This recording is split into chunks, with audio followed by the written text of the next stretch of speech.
Y miren nada más, hoy estoy muy emocionado porque está con nosotros el doctor Gilberto Manso Sánchez. En unos momentos más vamos a hacer su presentación como tal de su semblanza académica y de toda su trayectoria. Pero antes de eso quisiera contarles que pues esto que está pasando para mí es un sueño porque aparte de todo el doctor es para mí como un padre académico porque él fue profesor en varias materias, biología celular, me acuerdo que usted nos dio esa materia, en su momento cuando usted fue director de la Facultad de Ciencias Biológicas y Agropecuarias, pues yo todavía era alumno, entonces pues hoy la vida nos tiene aquí, doctor. Quiero darle la más cordial bienvenida a este que es su espacio. Este podcast fue creado precisamente para tener el honor y el agrado de tener gente como usted, preparada, que tiene algo que decirle a la gente que nos escucha, a la gente que nos ve, a la gente que de alguna manera nos sigue y que al final del día el propósito de este espacio fue creado precisamente para eso, ¿no? Para ir y llevar este mensaje. ¿Cómo se siente el día de hoy? ¿Cómo está? Platiquemos, hablemos de agro. Muy bien, Pedro, muchas gracias. Antes que nada, pues agradecerles aquí a ustedes, a la empresa Nutricolima, que qué bueno que piensen en este tipo de proyectos. Y me siento pues agradecido con la empresa, contigo también, porque lo mencionaste, ¿no? Fui tu profesor, pero eso también es parte de nosotros, formar buenos profesionistas y creo que es ejemplo de ello, Muchas de ese gracias. tipo de profesionistas que queremos formar Muchas aquí en la gracias. Universidad de Colima. Y pues aquí estoy presente pues, para platicar del agro, de temas de interés importante tanto a nivel internacional, nacional y como en nuestro estado, ¿sí? Ujú. Para que esto, pues de alguna manera, esta charla que tengamos eh, haga un eco a los productores y hay cosas interesantes que hemos trabajado ahí en la Universidad de Colima, en el cual colaboran estudiantes, Ok. investigadores, tanto de aquí de nuestro estado como de otros lugares y otros países en estos proyectos que hemos hecho, enfocándonos precisamente a los problemas fitosanitarios de diferentes cultivos, ¿no? Y en especial al cultivo de banano. Correcto, Sí. correcto, correcto. Pues mire, qué gusto tenerlo aquí, que nos sentimos tanto el equipo de producción, su servidor, Víctor, Eric, por cierto, un saludo a Eric y a Un Víctor saludo, Eric. que no pudieron estar con nosotros el día de hoy por temas de agenda de trabajo. Pero mire, para la gente que no lo conoce, voy a hacer una presentación breve, vamos a decir, rescatando los puntos claves de toda su trayectoria. Hoy está con nosotros, queridos amigos del agro, el doctor Gilberto Manso Sánchez. Él es ingeniero agrónomo y tiene una maestría en ciencias en biotecnología, ambos por la Universidad de Colima, como bien lo acaba de comentar. Adicional, es doctor en ciencias en biotecnología de plantas por el Centro de Investigación Científica de Yucatán. Además, hoy por hoy es profesor investigador de tiempo completo en la Universidad de Colima y desde el 2012 hasta la fecha es miembro del Sistema Nacional de Investigadores Nivel 1 en el área de biotecnología y ciencias agropecuarias. Además, ha sido responsable y colaborador de proyectos de investigación financiados por distintas instituciones, tanto nacionales como internacionales. Además, el doctor Gilberto Manso Sánchez tiene en la maestría interinstitucional de agricultura protegida la materia manejo integrado de enfermedades en cultivos protegidos, producción en ambientes protegidos y un seminario de trabajo recepcional y control biorracional de plagas y de enfermedades. Y además ha participado como asesor de tesis en licenciatura y de maestría en áreas de biotecnología y fitopatología molecular con temas de enfermedades como la cigatoca negra, la marchitez por fusarium en plátano, antragnosis en papaya, que es un coco que hay, ya lo tenemos a la vueltita de la esquina ahorita por la Sí. temporada de lluvias, el moho gris en frutillas, y el HLB de los cítricos. Y como ven, queridos amigos, aunque el doctor tiene diferentes áreas de expertise en temas de fitopatología, manejo fitosanitario de cultivos en agricultura protegida, en agricultura de campo abierto, el día de hoy nos vamos a enfocar y vamos a platicar acerca de el tema cigatoca negra y algunos otros problemas fitosanitarios de interés en este cultivo de banano, que por cierto, doctor, acaba de pasar el Acrobat este año. México fue la sede de este Acrobat. Nos pudiera platicar, porque también sé que usted fue ponente, o sea, fue invitado para participar. Nos podría platicar, para irnos adentrando en el tema, qué es el Acrobat y por qué este es un evento bananero tan importante a nivel internacional y que además México fue la sede en este 2024. Sí, fíjate que el evento Acrobat ya tiene, por no me equivoco, unos 30 años aproximadamente, que de alguna manera inició con algunos países productores y exportadores de bananos y plátanos, principalmente en el continente americano. De alguna manera ese evento va cambiando de sede, ¿sí? Diferentes países, pero por cuestión de la marchitez por fusarium raza 4, que ya se detectó en el 2019 en el país de Colombia, entonces eso evitó que fuera cambiando de sede, entonces optaron por la parte de que fuera la sede Miami, ¿sí? Ahí en Florida, porque es un país que de alguna manera no es un país fuerte en la producción de bananos, en el caso de Estados Unidos, y se estuvo haciendo unos 2, 3 eventos fueron ahí en Acrobat, en Florida, pero es un evento donde participan personas de diferentes países, de Asia, América, han venido ponentes de Australia, Wow. ¿sí? Entonces, esta vez creo que fueron 1,500 participantes, no, perdón, fueron más, como 2,500 participantes. Increíble. En el evento y esto Increíble. ha sido importante. Es la tercera ocasión que México es sede de este evento. Sí, ya ha habido, anteriormente fue uno en Tabasco, otro fue en Oaxaca y este fue en Mérida, el último evento que se hizo en este año. Y bueno, hemos participado, yo participé dentro del Comité Científico Nacional de la Corbat y también participé con algunas presentaciones de trabajos de investigación que nosotros realizamos. Sí, es muy nutrido, todo enfocado a cuestión de bananos y plátanos, desde comercialización, se hablaron temas de impacto ambiental, por ejemplo, cómo el impacto ambiental ha afectado a la producción bananera. La parte de la comercialización, por ejemplo, qué mercados son los que demandan la parte de la producción orgánica, por qué enfocarnos más a la producción orgánica, así como también la cuestión fitosanitaria. Claro. ¿Sí? Entonces, se habló también de la marchitez por fusarium, cómo los colombianos están enfrentándose a ese problema, ¿sí? Cómo el país se involucran desde los técnicos, productores, comercializadores, empresas, a minimizar el avance de la enfermedad en el país. Sí, es lamentable mencionar que ahorita esta enfermedad pues ya se encuentra en otros países vecinos. Hablamos de Perú y de Venezuela. Entonces, nosotros no queríamos que llegara a nuestro continente. Desafortunadamente ya apareció, ya está presente. Ya está confirmado. Ya está confirmado desde 2019 en Colombia y bueno, Venezuela y Perú también. Entonces, muy probablemente esto va a estar diseminándose a otros lugares. ¿Sí? Fíjese que a mí en lo personal, en los diferentes recorridos que hacemos, tanto aquí en la zona como fuera del estado, de pronto me suena un poquito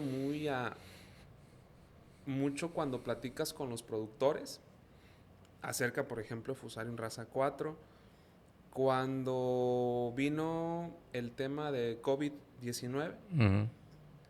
Curiosamente, íbamos a estas zonas y les decíamos, oigan, hay que cuidarse porque ahí viene, hay un virus que viene y ya anda en Italia, hay que cuidarse, hay que usar cubrebocas, hay que usar gel antibacterial y todo este tema. No salir si no tenemos necesidad de salir. Y mucha gente decía, eso es un invento del gobierno. Es una estrategia del gobierno para bajar recursos y esto y aquello. Y esas mismas personas, cuando ya empezaron a ver, no, pues que al vecino ya lo tienen intubado, ¿no? No, pues que a Perengano que conozco ya falleció por COVID-19. No, hombre, pues ahora sí toda la gente, ¿no? Bien atenta con estas medidas como usted lo decía, ¿no? Estas medidas preventivas para evitar que estas enfermedades, dicho sea de paso, se propaguen. Lo mismo creo que de alguna manera sucede en el sector productivo bananero. Les dices, oigan, hay que comenzar a hacer algo, a prevenirnos, porque ¿dónde empezó Fusain Raza 4? ¿Dónde fue el país principal donde se empezó a identificar la enfermedad? Después vimos cómo vino caminando y les decíamos, oigan, ahí viene. No, que no, acá no. Ahí viene, ya está en el continente americano. ¿Qué primer mensaje pudiéramos decirles a nuestros productores bananeros que nos ven acerca de Fusarium Raza 4? ¿Qué pudiera decirle desde su expertise, desde su experiencia, para comenzar a prevenirnos? Porque si ya está en Colombia, ya está en Ecuador, ya está en Venezuela, yo creo que no tarda para que venga a México. Sí, mira, Pedro, yo creo que esto, el compromiso es desde el productor, los técnicos, jornaleros, empresas también. Yo por ahí le pregunté a un encargado de una empresa bananera que si conocía los síntomas de marchitez por Fusarium Raza 4 y lamentablemente me dijo que no. Sí, es un llamado, tú lo acabas de decir, un ejemplo clarísimo ese, es un llamado para todos, que nos pongamos las pilas, como dicen, y nos enfoquemos a ese problema, porque es un problema devastador. ¿Sí? Si llega, Devastador. devastador, Así, sí, con o sea, mayúsculas y con letras rojas. devastador, así es. Entonces, Devastador. en el momento que lo tengamos aquí en México, todo lo que hemos hecho de las prácticas agronómicas van a cambiar. Ya no vas a poder trabajar de esta misma manera. ¿Sí? Afortunadamente en Colombia le han invertido bastante, ¿sí? Y que de alguna manera han podido contener la enfermedad. ¿Sí? Eso no significa que el hongo, porque hay que poner en claro que es un hongo que habita el suelo, Fusarium. Y si nos ponemos a pensar cómo este hongo que habita el suelo puede viajar de un continente a otro, A otro continente. solo no viaja. Mm. ¿Sí? No llega por arte de magia. No llega por arte de magia. Quien lo ayuda somos nosotros. Nosotros los humanos somos los principales diseminadores de plagas y enfermedades, hablando en la agricultura, y también no me quiero meter a otros conceptos, pero hablando de la agricultura, nosotros somos los principales diseminadores a largas distancias. ¿Sí? Y eso podemos tomar varios ejemplos. La cigatoca negra llega aquí al continente por nosotros. ¿Sí? No estaba en el continente, llegó por nosotros. ¿Sí? Entonces, hemos visto cómo mueven material vegetativo, hablando de plántulas, plantas, etcétera, semillas, sin ninguna restricción fitosanitaria o certificación. ¿Sí? Lo que estamos moviendo de un lugar a otro son plagas y enfermedades también. Claro. Si no hay ninguna restricción. Claro. Sí, no digo que todo ocurre, ¿no? Pero suele ocurrir eso. Y ese hongo va a llegar así. ¿Sí? Porque en el suelo, uno mismo en las botas de trabajo, si entras tú al sitio que está contaminado, simplemente con 1 gramo de suelo que traigas ahí en la bota es suficiente para que tú llegues a otro sitio y contamines. Y se propaga. ¿Sí? Y el detalle que, como lo digo, que es una enfermedad devastadora, es que esta enfermedad mata por completo a la planta, ¿sí? Y el suelo queda contaminado y difícilmente tú vas a poder cultivar en ese suelo nuevamente bananos o plátanos. Puedes cultivar otro cultivo, ¿no? Mango, Un limón, limones, una etcétera, piña, ¿no? Sí. probablemente. Pero ya bananos ya no. Sí. Entonces, Increíble, eso es el problema. increíble. Que eso, pues en los países donde ha llegado, es bien difícil decir, la voy a controlar y le voy a dejar en ceros. No. En países donde tiene bastantes años. Ahora, hay ciertos tipos de alternativas o métodos de control que puedes tú convivir con ellos. Precisamente en la Corval que se tuvo aquí en Mérida, en México, hubo presentaciones, trabajos que pusieron ahí a la disposición de todos, que ya han generado algunos materiales que tienen tolerancia, resistencia a la enfermedad. Mm, ¿Sí? Entonces, si se tiene ya esas herramientas, esos materiales, esos genotipos con tolerancia, resistencia a Fusarium, pues pueden ser útiles. claro. Pero aquí la pregunta es cuánto me va a costar a mí comprar ese material, ¿no? Ujú. ¿Sí? No creo que cueste igual como lo compramos Como, ahorita, ¿no? exacto. Sí, entonces las enfermedades muchas veces llegan para innovar, cambiar la forma de trabajar, la forma de pensar. Entonces, yo he visto varios cultivos, un ejemplo, papaya. Me tocó conocer cuando empezaron aquí en Colima. La gente no sabía sexar, ¿sí? Ujú. Regaban con agua rodada, no había camas en aquellos tiempos, Era ras de ¿sí? suelo. A ras de suelo, Ujú, ¿sí?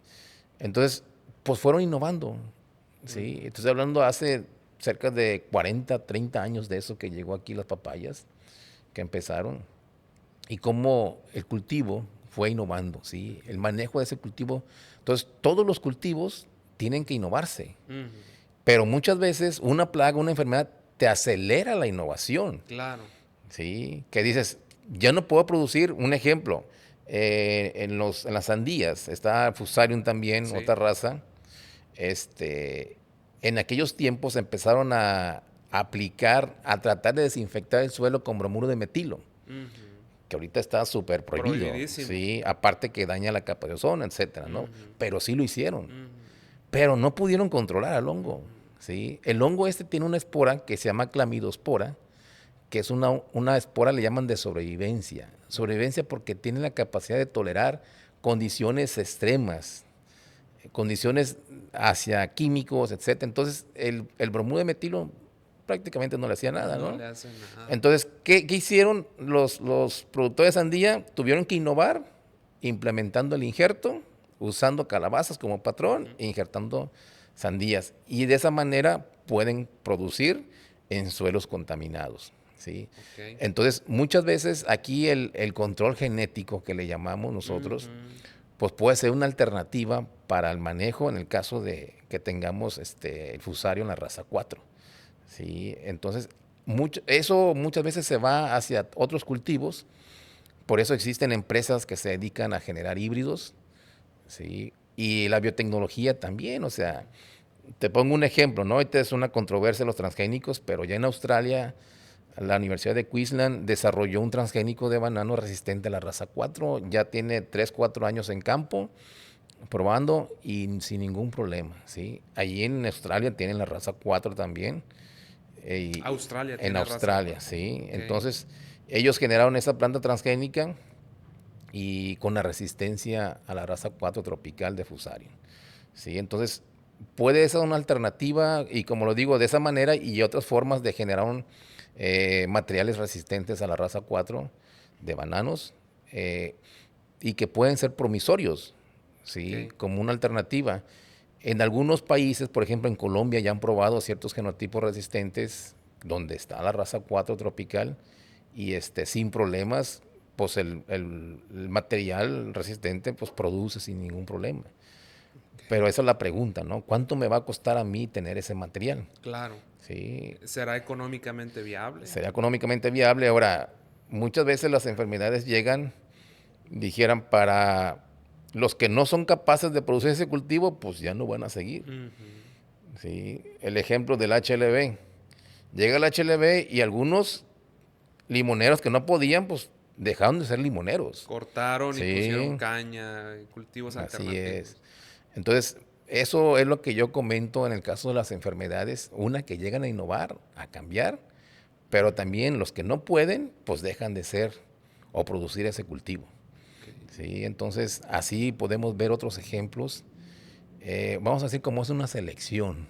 La ¿Sí? selección La natural. selección natural, ¿no? Sí, sí. Quiénes sí pueden y quiénes Sí, no pueden, ¿no? así Porque es. ahorita los limones, 5 o 6 años los tumbas, vuelves a plantar, pero también ocupan una nutrición, Más ¿sí? intensiva. Más intensiva, un más manejo, etcétera, Ujú, que hace 10, 15 años no ocurría. ujú, A mí me tocaba ver árboles que tenían 20, 30 años y produciendo, ujú.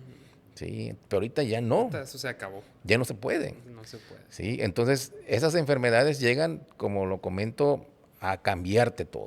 Ujú. ¿Sí?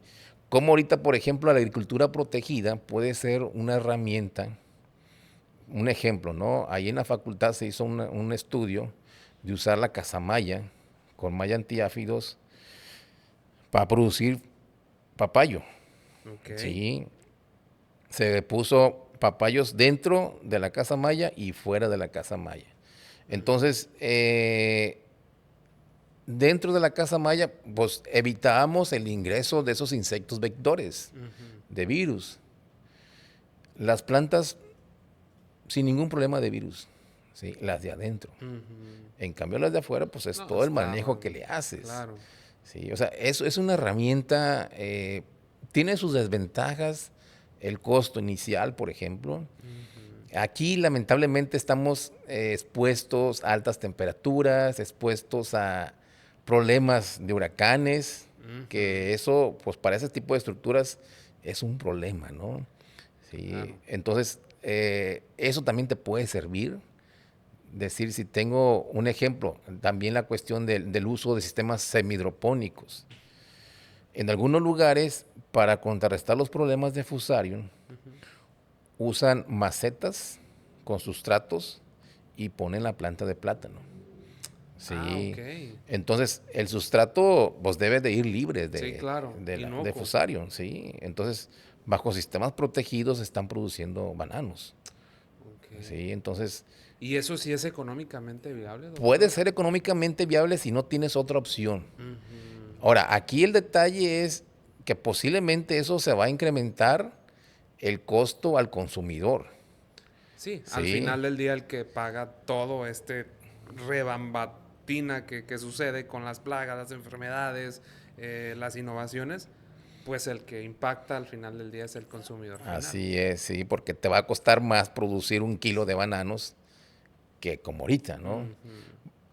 Vemos ejemplos en Japón, allá cuando producen un melón, una sandía, pues es carísimo, ¿no? Sí, entonces, igual, o sea, puede estar ocurriendo eso.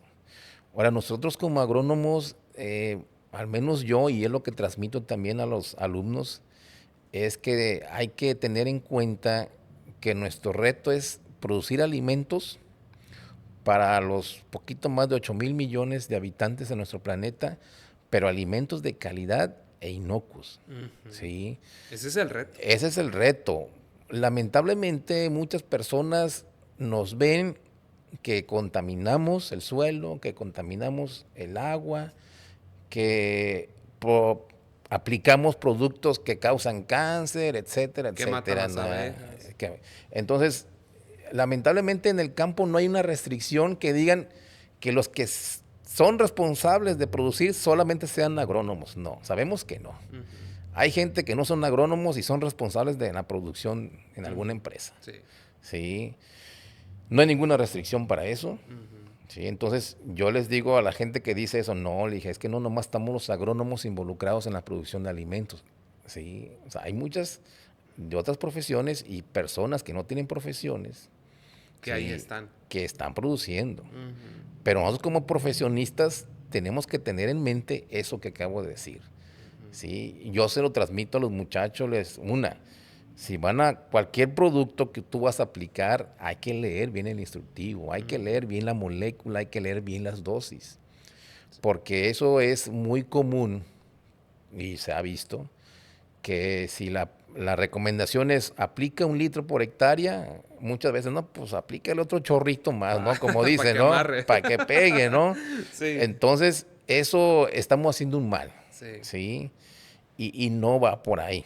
Entonces, nosotros como profesionistas no tenemos que hacer tenemos que quitarnos eso porque siempre están en contra de nosotros, que ustedes, y ustedes son Sí, ustedes son los responsables, y ustedes contaminan. sí.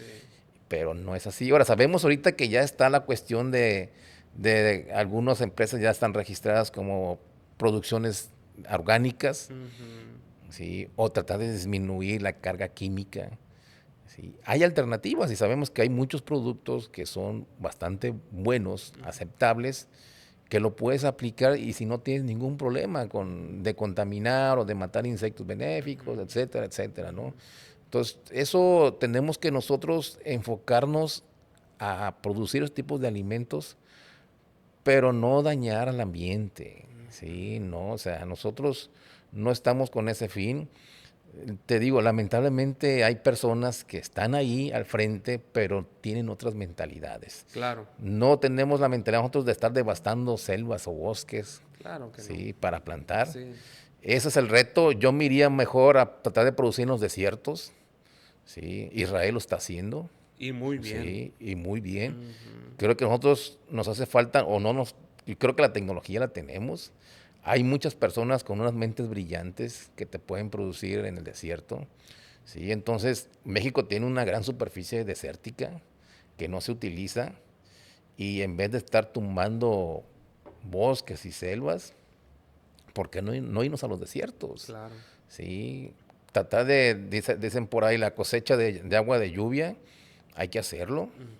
Vemos aquí cómo pasa por las calles mucha cantidad de agua Demasiada y cantidad. nadie la Nadie la utiliza. cosecha. Sí. Nadie la capta. Ha habido ocasiones, yo me enteré hace poco que personas de acá de Santa Rita, Los Reyes, me platicaron, ingeniero, el pozo que yo tenía se secó. ¿Cómo? Sí, y después mi vecino también se le secó. Y eso hace pocos días. Muchas veces las personas que tienen pozo profundo, ellos piensan que es eterno el Sí, agua. sí, que nunca se les va a secar. Sí, y dicen, yo tengo el pozo, yo lo prendo y lo apago cuando yo quiera. Y yo les digo, no, es que el agua en algún momento se va a acabar, hay que cuidar el agua. Sí, entonces, eso me lo platicaron, dije, ah, caray. Sí, le dije, bueno, ya cuando empiecen las lluvias, pues ya a lo mejor Sube sí, un va a poquito los subir, ¿no? mantos y demás. Sí, Ajá. pero dice que estaba trabajando bien el pozo y nomás de repente Ya no sacó agua. dejó de sacar agua, ¿no? Entonces, Increíble. eso, el problema del agua. Ahora, también hablando de la agricultura, hay que producir con menos agua, ¿sí? Los sistemas que le llaman agricultura de precisión van enfocados a eso, ¿sí? Con poca agua puedes tú producir. Ahorita, por ejemplo, está la agricultura vertical, Ese tema también que, está que en interesante. cuartos, ¿sí? Ujú. Cerrados, puedes producir muchos alimentos. Un ejemplo, tú tienes los contenedores, los trailers, ahí te metes tú, te pones en el centro de una ciudad, te pones a sembrar las cuestiones de lechuga, por ejemplo, y ¿cuánto vas a gastar en mover esa lechuga a los restaurantes o a las casas? ¿Sí? Porque eso también es un objetivo de la agricultura vertical, en poco espacio producir mucho, pero que también tenga el acceso fácil el consumidor. Y de alguna manera tú estás consumiendo fruta, bueno, en este caso, lechuga Lechuga. Ajá. fresca, Ujú. ¿sí? Sí, sí, recién cortada, recién cosechada. No es lo mismo que la traigan de Jalisco, de otros, porque ya se Ujú. pasaron cuántas horas, cuántos días, Ujú. o vas tú al supermercado, ¿no? Entonces ahí directamente tú, alguna aplicación, se la pides y te llega a tu casa, ¿no? Ujú. Y eso es un trayecto de unas horas. Claro. ¿Sí? Entonces, no usas pesticidas, cero pesticidas ahí porque tienes un ambiente cerrado, Protegido completamente. protegido, ¿sí? Ujú. Tiene la luz y poca agua, ¿sí? Que eso Ok. también es la finalidad de la agricultura vertical, producir en poca agua, Ok.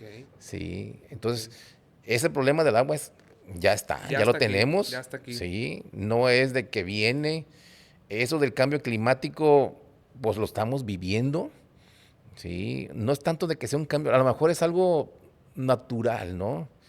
Pero pongamos a pensar esas altas temperaturas y bajas temperaturas que a veces ocurren aquí. ¿A las plantas les afecta? Claro que les Claro que les afecta, afecta. sí. Ujú. Yo platicando con productores de coco, me comentaron, esta vez hasta el 50% disminuyó la cosecha. ¿Cómo crees? Sí, De coco. de coco. Entonces, muy probablemente, y me lo dijeron 4 o 5 productores, ¿sí? Muy probablemente fue por esos altibajos de temperatura. ¿Sí? A lo mejor algunos cultivos sí les beneficia, Ujú. ¿sí? Pero a algunos otros no les Los beneficia. perjudica. ¿Sí? Sí. Pero también ahí va de la mano la cuestión de plagas y enfermedades. Hay plagas que se benefician con altas temperaturas.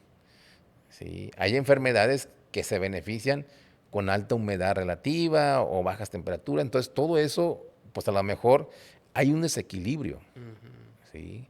Que ese desequilibrio a lo mejor, pues al final de cuentas, perjudica la producción agrícola. ¿Sí? Entonces, es un problema que nosotros como agrónomos debemos de conocer para saber cómo podemos enfrentarlos. Ujú. Sí. ¿Sí? Entonces, las plantas que ya están a campo abierto, pues no puedes tú protegerlas. No, pues ya están ¿Sí? ahí.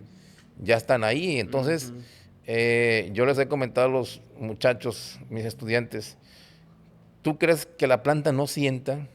O sea, claro que no es un sentimiento como nosotros, ¿no? Pero sí hay una reacción fisiológica. Claro. Una ¿Sí? reacción bioquímica La, también. la planta reacciona desde que el insecto empieza a masticarla. ¿Sí? Empieza a producir ciertos compuestos metabólicos, etcétera, etcétera, ¿no?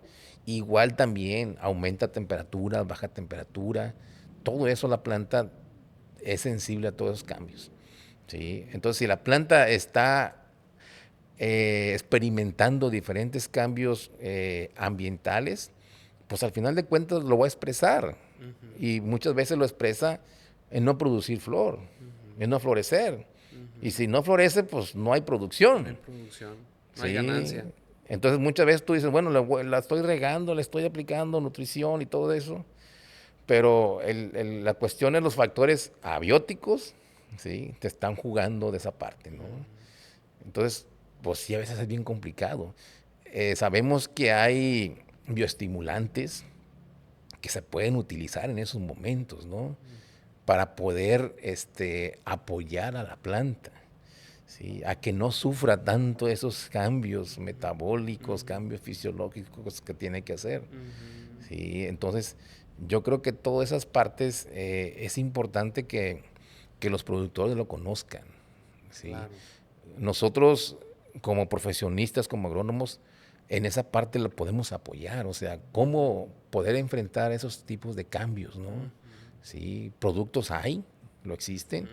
o a veces algo muy sencillo que se puede hacer, entonces es expresar ese conocimiento que se tiene, sí, a los productores, pues para tratar, porque a veces el productor dice, no, pues, ¿y qué me pasó? ¿Qué pasó? O sea, Ay, ¿qué hice que mal? sí, claro. Sí, Sí, la temporada pasada apenas estaba así y sí, ahorita, pues, ¿qué pasó?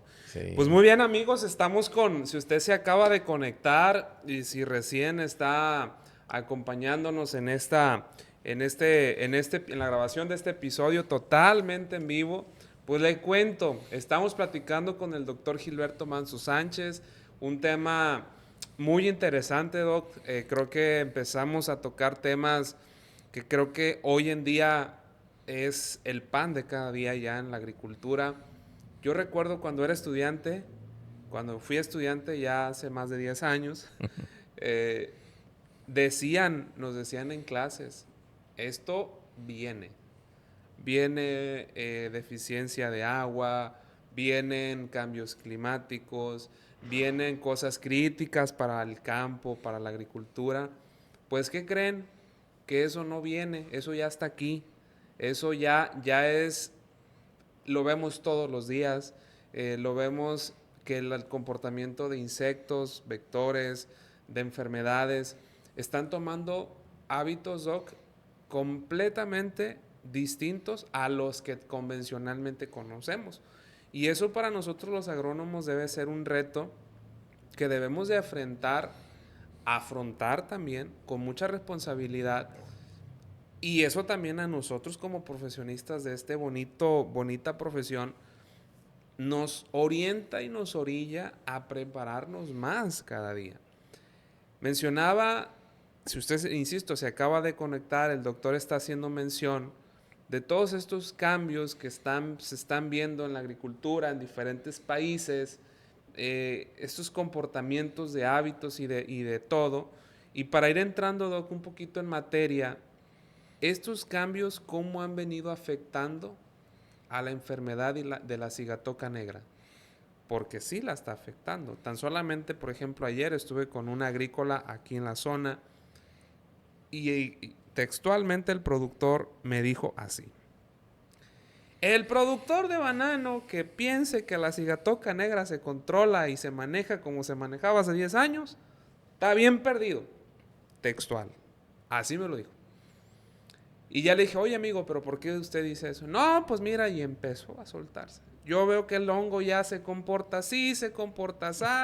Antes tú hacías una aplicación de sistémico a la entrada de las lluvias, una aplicación a la salida de las lluvias y te olvidabas del problema.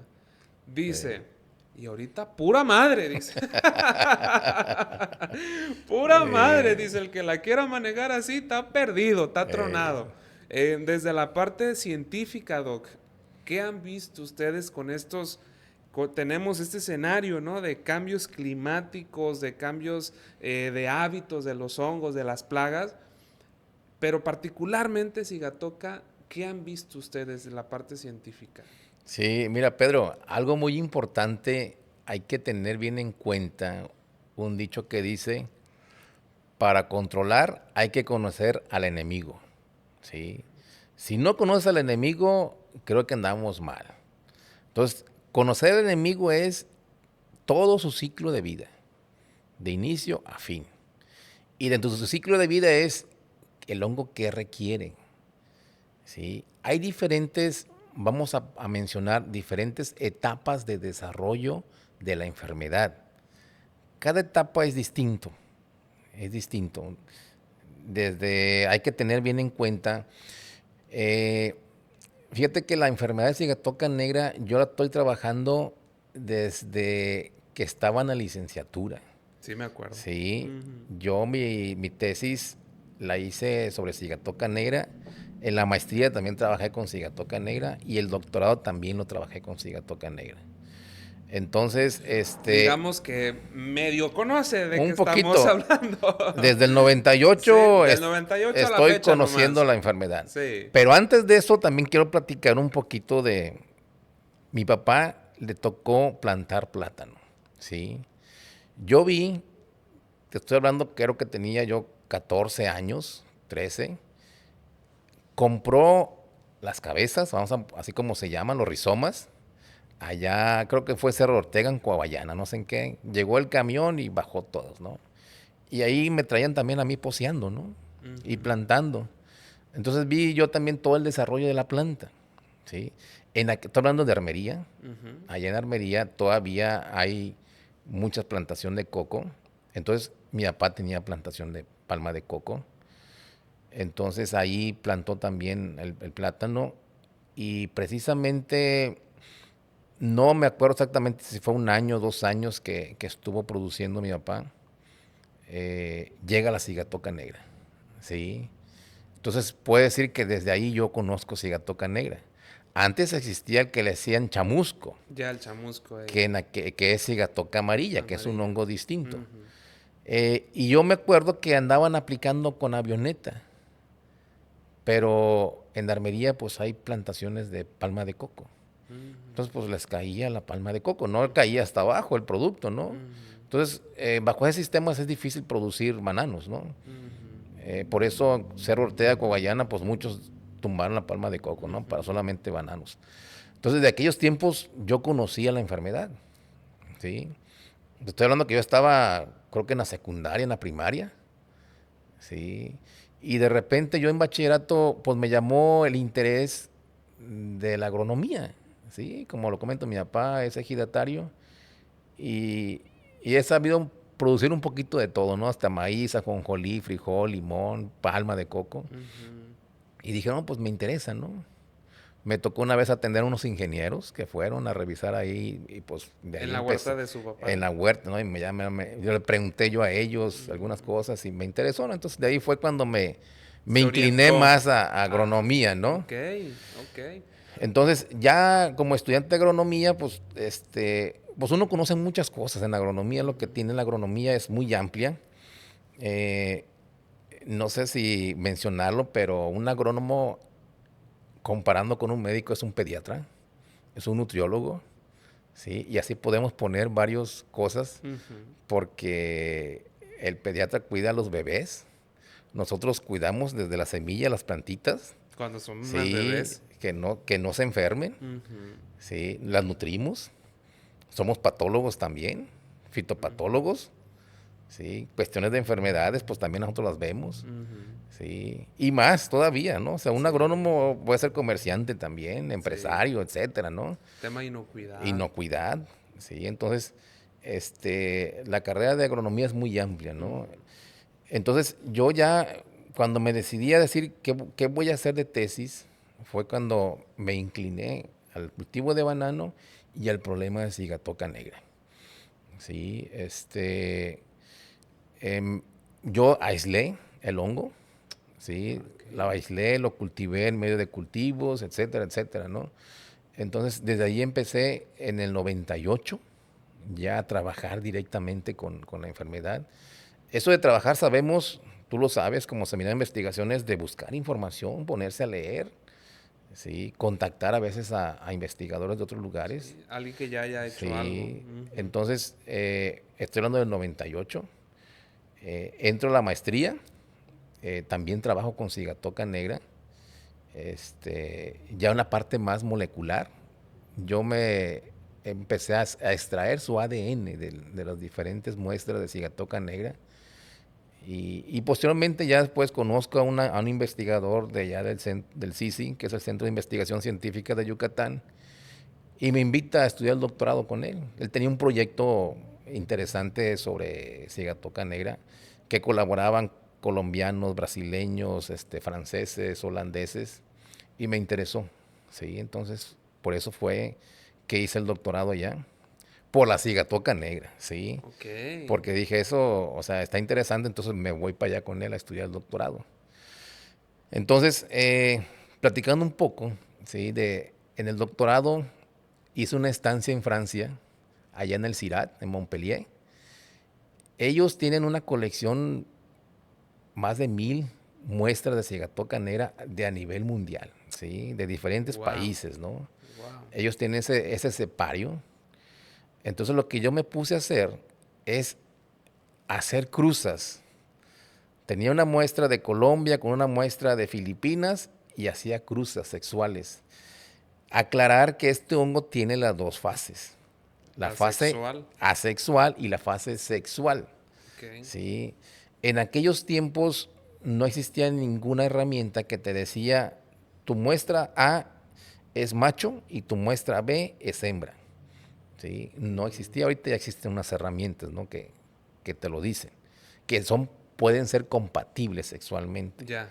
Entonces por ahí me pusieron a mí a hacer parejas, ¿sí? De diferentes países. La cepa colombiana con la cepa de Australia. Así es. Entonces ahí me puse a hacer parejas y algunas parejas fueron compatibles, otras no. Okay. La finalidad de este trabajo era, le llaman desarrollar un mapa genético. Interesante. ¿Sí? De la pareja producían esporas sexuales, que es la descendencia. ¿Sí? Entonces esas esporas las agarraba una por una, ¿sí? Que eran los hijos.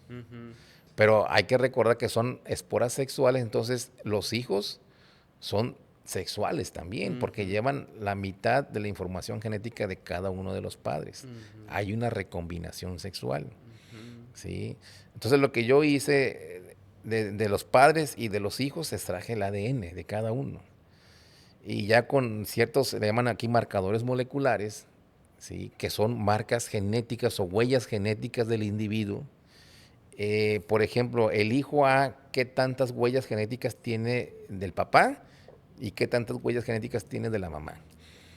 Ok. Entonces se hace un análisis de todo eso y al último te genera un mapa genético, le llaman. Ujú. ¿Sí? En aquel tiempo nosotros hicimos unos cálculos y mencionamos que el genoma de este hongo era muy grande, comparando con el genoma de otros hongos. Ya. Algunos no dijeron que no estaban bien los cálculos, ¿no? Pero Ujú. bueno, nosotros, hay un artículo que se publicó en una revista, se llama la revista Current Genetics, ¿sí? Está esa información de ese artículo, Que usted fue el que yo, creador de esa que información. yo voy en como primer autor porque es producto de mi trabajo de tesis doctoral, ¿sí? Y fue el Ok. primer mapa genético de la cigatoca negra. A nivel A mundial. nivel mundial fue el primero, sí. Interesante. Entonces, Interesante. ¿por qué es importante mencionar esto? ¿Sí? Menciono que cigatoca negra tiene recombinación sexual. La recombinación sexual existen cambios genéticos. En la reproducción asexual no hay ningún cambio, son clones. Hay que ponerlo así. Entonces, cuando hay recombinación genética, te genera diferentes combinaciones. Ujú. ¿Sí? Y ojo, si tú aplicas una molécula química, un ejemplo, de las 10 combinaciones matas una combinación y 9 quedan vivas. Ya. ¿Sí? ¿Por qué? Porque son genéticamente diferentes. ¿Sí? La descendencia. En tiempos de lluvias se menciona que cigatoca negra ocurre la recombinación genética, la reproducción sexual. La sexual. ¿Sí? Ahora, otro punto importante. Si el padre o la madre lleva información genética que es resistente a una molécula química, se pasa a su A la descendencia. descendencia. Y es por eso que no vemos control. Sí, y esa descendencia se sigue multiplicando. Y esa información de resistencia se sigue transmitiendo a su descendencia. Y otra cosa, esa información de resistencia no se pierde. No se le olvida al hongo. ¿Sí? Ahí está durante 10, 15, 20, 30, 40 años o más. Wow. ¿Sí? Entonces, por eso vuelvo a lo que dije en un principio. Es importante evitar el uso excesivo de moléculas químicas. Hablando de los sistémicos tienen una recomendación de cuántas aplicaciones por años debe de dar de ese ingrediente activo. Algunos son 3, otros 5, ¿sí? Entonces, si tú dices un ingrediente activo, la recomendación es aplicar 3 veces nomás. Y si tú haces más de 3 veces, puedes generar la resistencia a ese ingrediente activo. Ya. ¿Sí? El producto puede ser muy bueno, ¿sí? Pero si tú haces ese uso excesivo de esa molécula, puedes ocasionar eso. ¿Sí? Y lamentablemente hay. Hay ¿Sí? muchos casos. Muchos casos, te lo comento, nosotros hemos trabajado en la cuestión del análisis de sensibilidad.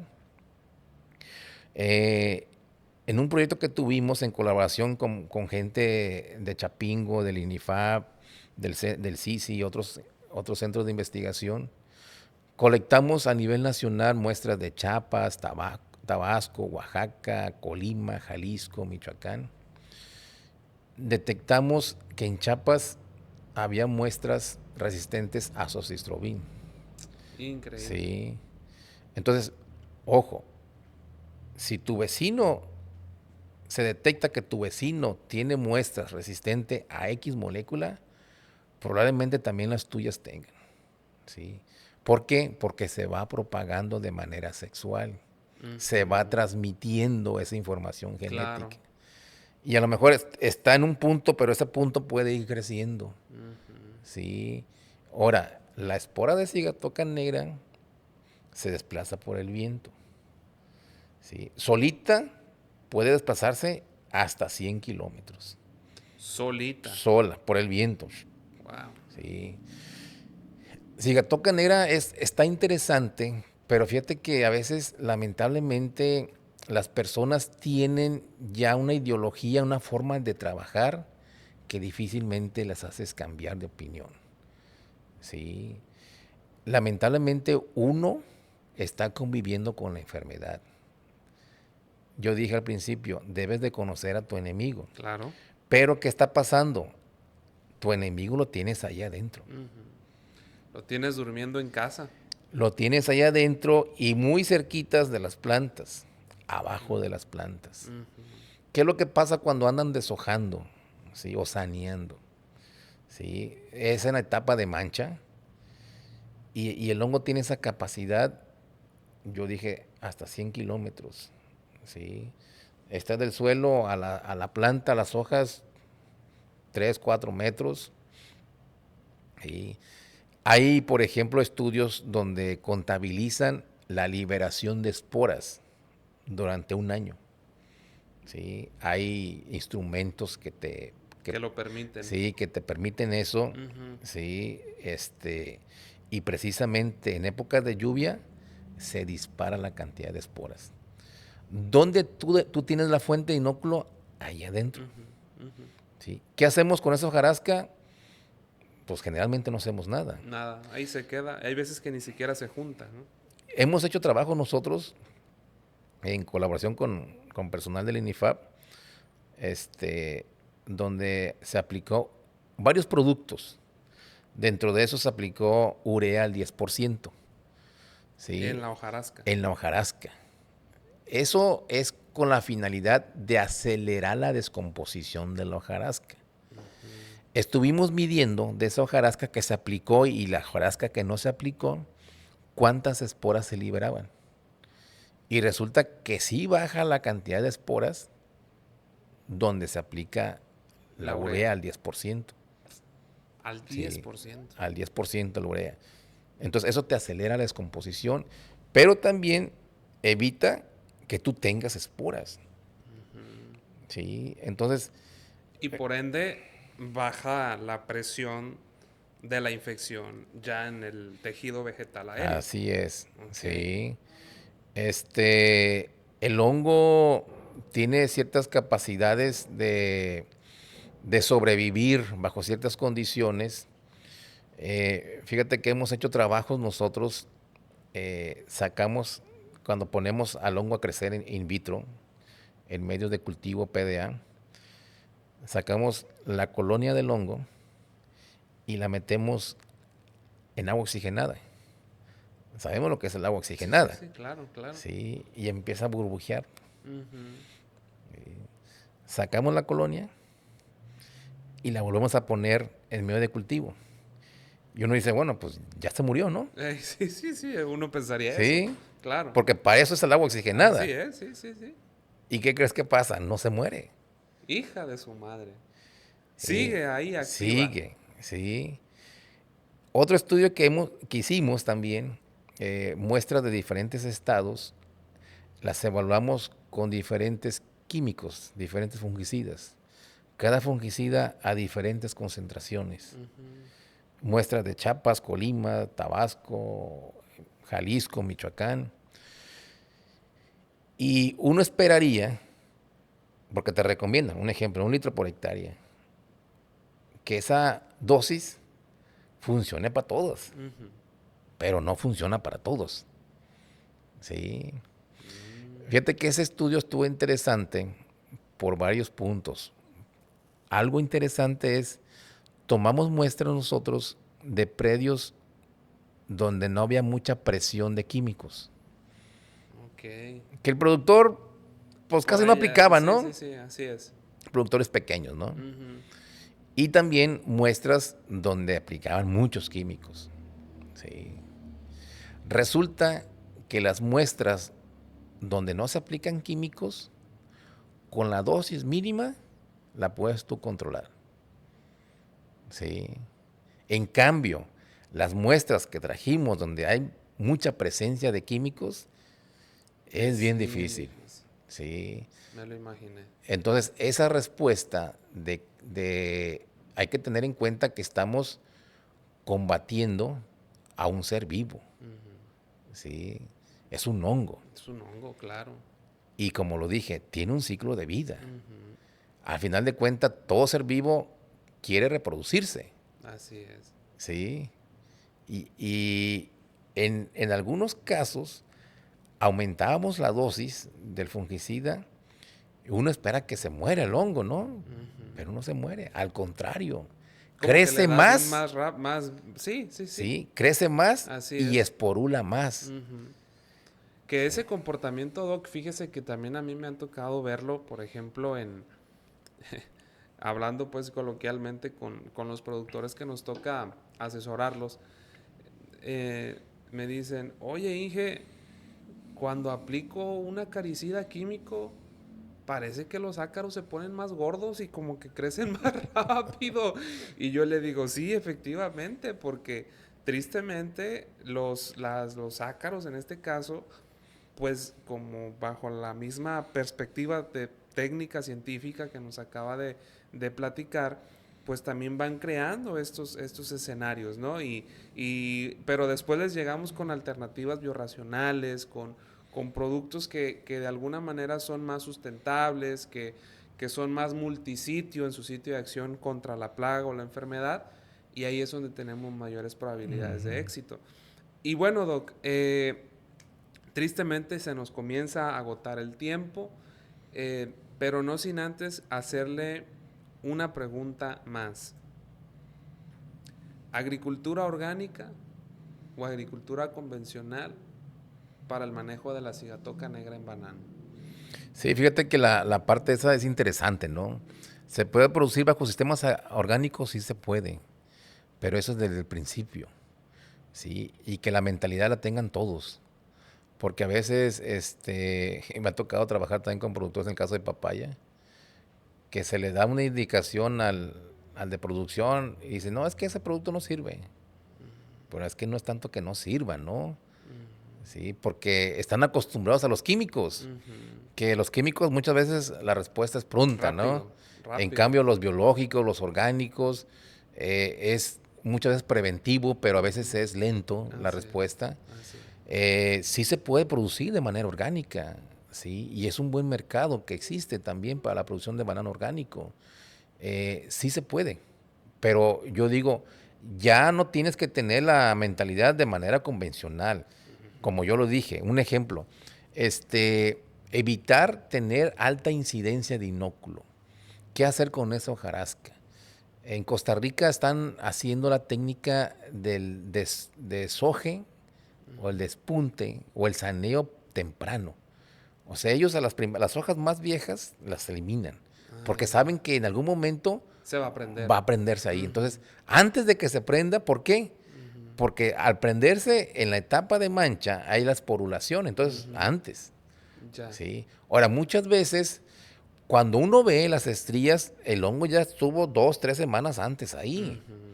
Entonces, ellos tratan de evitar que el hongo llegue a A la esporular. esporulación. Entonces, por eso eliminan las Pues hojas. eso es clave, ¿no? Sí. Llegarle antes de que esporule el hongo. Así es. Entonces, ahora, si tú no tienes inóculo, no tienes la enfermedad. Sí, claro que sería, dice, lo más adecuado es por toda esa hojarasca sacarla, ¿no? Sí, creo que en algunos lugares la incorporan con el tractor, ¿no? Que puede ser también una alternativa. Claro. Sí, muchas veces las enfermedades es prevenir. Entonces, vuelvo, si no tienes inóculo, no tienes enfermedad. Precisamente me contactaron unos amigos de Coahuayana en enero, febrero, y me platicaron que tuvieron un problema fuerte de cigatoca. Dice, si no cambiamos, no la vamos a hacer. Yo les hice una presentación, ¿sí? Y les platiqué eso, lo de la urea, y me dijo, lo vamos a hacer, lo vamos a trabajar. Y me dijo, porque es un egresado, profe, sabemos que hay productos que ya no funcionan. Sí, claro, claro. Dice, pero lamentablemente los siguen vendiendo. Sí, le dije, ahora, es importante hacer un análisis, lo que yo te platiqué, a ver, tus muestras, a qué fungicidas funcionan y a cuáles no. Entonces, Que eso sería para cada finca. la idea yo le dije que para la región, para toda la zona. Todo lo que es Coahuayana, toda esa zona productora, ¿sí? Y que eso a lo mejor tiene que ver con que la asociación de productores Claro, se pongan de acuerdo sí, para poder hacerlo. sí, precisamente fueron ellos, ¿sí? Ah, ya. Y yo le comenté pues que la idea era que tomáramos muestras representativas de cada lugar, ¿sí? Creo que al final fueron como 12 muestras, y cada muestra retarlas con diferentes fungicidas y diferentes concentraciones. ¿Sí? Le dije, porque puede haber fungicidas que tú estás aplicando que ya no funcionan. Y me dijo, voy a hacer una prueba con 2, dice, porque tengo duda de uno. Entonces, él hizo pruebas con 2 productos, uno que decía que era muy bueno, y me dice, ese ya no me sirve. ¿No era de casualidad trifluocistrobil? No, era otro. Bueno. Sí, en el caso de las acistrobinas, sí, los sistémicos, como lo comenté, sí hay que tener mucho cuidado las cantidades que tú aplicas al año, ¿sí? Porque precisamente el azoxystrobin, hay grupos químicos, ¿sí? Yo les digo, tengan bien en cuenta, porque nombres comerciales hay muchos. Hay bastantes. Del mismo grupo químico. Le dije, te pueden vender una y otro, pero el mismo grupo químico, ahí la estás regando. Sí, no, tú tienes que ver el ingrediente activo y a qué grupo químico pertenece. Sí, porque eso a veces ocurre. No, es que es otro, sí, del nombre comercial es otro, pero el ingrediente activo es el mismo. Y no, o sea... Y el sitio de acción contra la enfermedad le pegas a donde mismo. Es el mismo. Y ahí vienen los problemas. Y ahí viene el problema. Los sistémicos es un problema por la resistencia. Los de contacto no. El Mansate no. Sí, porque Mansate es multisitio. Los sistémicos son unisitio. Sí, entonces, ahora, comentan ahorita que hablando del Mansate que se va a restringir ya la venta. En algunos lugares, prácticamente en Europa, creo que ya están cerrando el mercado de productos que se aplique Mansate. Pero hay alternativas. Claro. Sí, hay bastantes alternativas. Pero ¿cómo le cambiamos ese chip a los productores? Porque sí, en su momento a mí me tocó estar involucrado en un proyecto para precisamente no sustituir en un 100% el Mancozeb, pero hacer como una dualidad, un 50-50, luego te vas un 60-40 y ahí te la vas llevando, pero no, es como que traen el Mancozeb aquí sellado, ahí sellado a un ladito del corazón. Sí. Y es muy complicado, Sí. Porque usted lo mencionaba y diferentes invitados que hemos tenido aquí en el podcast también lo han mencionado, que si tú quieres como productor evolucionar y adaptarte a los escenarios contractuales de cambios climáticos, temas de agua, temas etcétera, pues por donde debes de empezar es por la mentalidad que como productor debes de también evolucionar en ese sentido. Entonces, doctor, para nosotros es un gustazo enorme que nos haya acompañado, que esté aquí con nosotros, que nos haya dado una pizquita de lo mucho que lo que usted sabe, lo que usted domina. Este programa evidentemente no es únicamente para fines meramente científicos, meramente de ambiente, sino que tratamos de involucrar toda esta parte, pero ¿qué nos ha pasado en la grabación de otros episodios?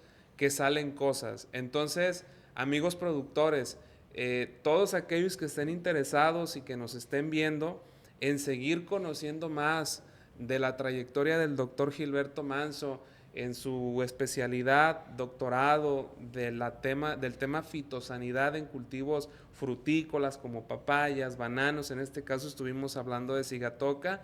Por favor, déjennos sus dudas en los comentarios, déjennos sus inquietudes, déjennos pues todas las reacciones que ustedes quieran en relación a la grabación de este programa y todo el interés que haya. Nosotros con mucho gusto estaremos compartiendo esta información con el doctor y a su vez estaremos respondiendo cada uno de sus planteamientos. Así que, doctor, pues acompáñeme a hacer una pequeña conclusión de este ejercicio que realizamos el día de hoy. ¿Qué le pareció esta dinámica? ¿Qué le parece este proyecto? Excelente, la verdad excelente. Y qué bueno que ustedes dan inicio aquí en Colima, ¿sí? Con este tipo de dinámicas. Sí, y creo que a esto siempre hay un eco allá hacia los que nos ven, nos escuchan, y que esto pues siga fructificando. si hay oportunidad de otra invitación, yo estaré aquí presente. Sí la va a ver, Sí, doctor, de una vez se lo digo. Muchas gracias Sí, y, sí la va a y ver. comentar pues que yo estoy pues a la disposición. Yo aquí me encuentro laborando en la Facultad de Ciencias Biológicas y Agropecuarias. Entonces, estoy de lunes a viernes ahí, entonces mi contacto por ahí también lo tienen, entonces yo creo que sin problemas. Y concluyendo que, como lo comenté, hay que conocer al enemigo. Hay que conocer a Cigatoca Negra, que muchas veces el punto inicial es evitar la fuente de inóculo. ¿Sí? Entonces, con eso vas a disminuir la carga química que necesitas para controlar la enfermedad. ¿Sí? Ok. Y hay herramientas, las hay. ¿Sí? Entonces, eso es importante. Ok. ¿Sí? No, hombre. Muchas gracias, Pedro. Pues buenísimo. Y amigos, acuérdense que este espacio Hablemos de Agro es para todos ustedes. Yo los sigo invitando a que pues nos sigan en todas nuestras redes sociales. En Facebook estamos como Hablemos de Agro. En YouTube estamos también como Hablemos de Agro. Y también estamos en Spotify como Hablemos de Agro MX. Entonces, los invitamos a que le den like ahí a la página de Hablemos de Agro. Los invitamos a que nos den seguir también ahí en la página. Queremos seguir creciendo con ustedes. Queremos seguir llevándoles también información como la que el día de hoy el doctor Gilberto Manso nos presentó de una manera brillante y exquisita. Además, yo disfruté mucho este episodio, doctor. Muchísimas gracias nuevamente. Y antes de concluir y antes de cerrar la transmisión en vivo, que estamos hoy en vivo a través de Facebook, yo quisiera preguntarle, porque a todos nuestros invitados lo hemos preguntado, en 3 palabras para usted, ¿qué es agro? Agro es importante la producción de alimentos. ¿Sí? La agricultura es la base de la humanidad. Muchísimas gracias. Muchas gracias. Pues ya lo saben, amigos, muchísimas gracias. Con esto nos despedimos y nos vemos en el siguiente episodio. Somos Hablemos de Agro. Muchas gracias.